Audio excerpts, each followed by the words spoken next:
প্ৰথম আমি দুটা ৰুম ল'লোঁ, দুটা ৰুমৰে হিচাপটো উলিয়াই লওঁ। 12 দুটা ৰুম ল'লোঁ। তাৰপিছত 12 দুটা ৰুমত আমাৰ কেইটা খুঁটা বহিছে? এটা, দুটা, তিনিটা, চাৰিটা, পাঁচটা, ছটা, টোটেল 6টা খুঁটা হ'ল। এতিয়া 6টা খুঁটাক আমি ৰডৰ হিচাপটো ল'ম কেলকুলেশ্যন কৰি। এতিয়া আমি চাব লাগিব যে আমাৰ ভেটিত কিমান গ'ল, মাটিত কিমান গ'ল। এতিয়া ভেটিত ধৰি দিলোঁ 3 ফুট, মাটিত ধৰি দিলোঁ 3 ফুট। আমাৰ ভেটিৰ পৰা ওপৰৰ টপ লেভেললৈকে ধৰিলোঁ 10 ফুট। আমাৰ টোটেল কৰিলোঁ 3 3 6 10, 16 পালোঁ।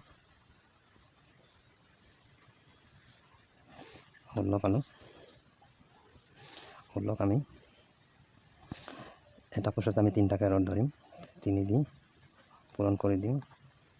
3 দি পূৰণ কৰিলে আমাৰ 48 ওলাই আছে। 48। এতিয়া আমি সেইটোক 1 2 3 4 5 6টা খুঁটাক 6 দি পূৰণ কৰি দিওঁ। 6 দি পূৰণ কৰি দিওঁ, তেতিয়া আমাৰ ওলাব 288। ইমান ওলালে। এতিয়া আমি সেইটো হৰণ কৰি দিওঁ। এতিয়া 7 দি হৰণ কৰি দিওঁ। 7 দি হৰণ কৰিলে আমাৰ ওলাব 41 ফুট। এনেকৈ আমাৰ 6টা খুঁটাত আমাক টোটেল 7 পিচ ৰড হ'লে আমাৰ 6টা খুঁটা দিব লাগে। আপোনালোকে ভিডিঅ'টো শেষলৈকে চাব, তেতিয়া আপোনালোকে বুজি পাব কেনেকৈ ৰডৰ হিচাপ উলিয়ায়। এতিয়া লিণ্টাৰ ৰড ধৰিব গ'লে আমাৰ ইয়াৰ পৰা 25 ফুট দীঘলটো, আৰু ইয়াৰ পৰা 25 ফুট। এতিয়া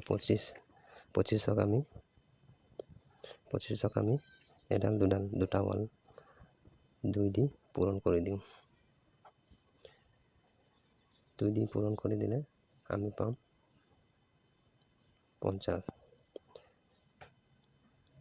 50 পালোঁ। এতিয়া আমি এই দুটা পালোঁ। এতিয়া আমি মাজৰ খিনি ৱাল ইয়াৰ হিচাপটো উলিয়াব লাগে। 1 2 3টাক আমি সেইটো ধৰি দিলোঁ 25 ফুট। এইটো 25 ফুট বহলটো আমাৰ 25 ফুট ধৰিলোঁ। 1 2 3টা। এতিয়া আমি কি কৰোঁ? 3টাক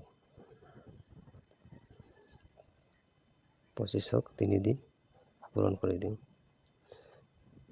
তেতিয়া 3 দি পূৰণ কৰিলে আমি পাম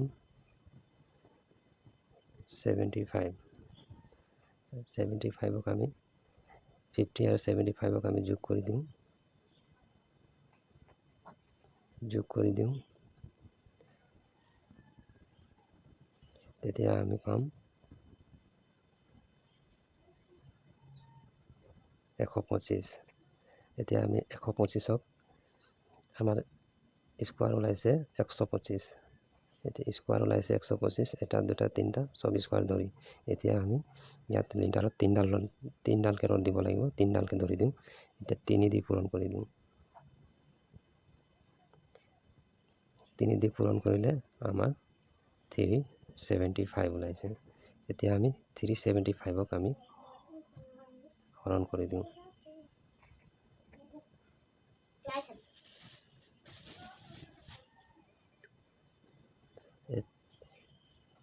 এতিয়া হৰণ কৰি দিওঁ।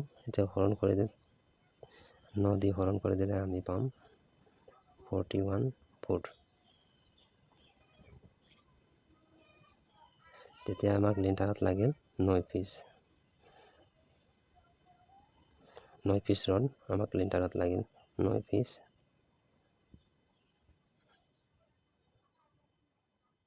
9 পিচ ৰড আমাক লিণ্টাৰত লাগিল।